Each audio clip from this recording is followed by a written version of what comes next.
שלום לכולם, היום נזכור את התוכנה פדיחות. מטרת התוכנה היא להשמיע צלילים מצחיקים ובכך לפדח אותך או את החבר. תראי מה תחליט.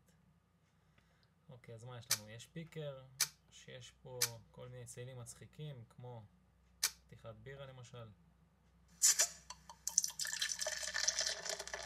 כמו למשל נעילת רכב, כמו למשל פפסים, ויש פה מן הסתם עוד מספר אפשרויות.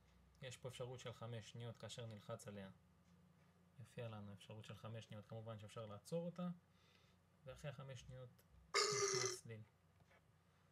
יש פה גם אפשרות של זמן משתמש, המשתמש יוכל לבחור את הזמן הרצוי לו ולהפעיל או לבטל את זה.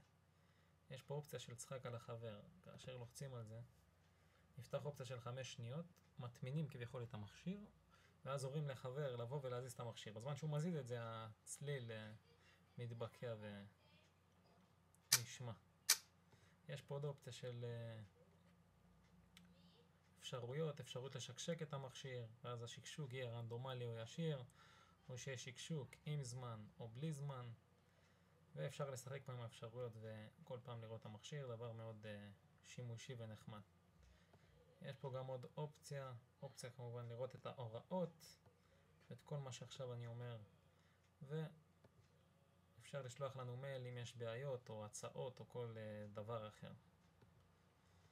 בעיקרון זה רוב התוכנה, התוכנה ממש כיפית, אפשר לעבוד על החברים ולפתח אותם ברחוב ובכלל ככה איפה שלא תהיו. תודה לכם.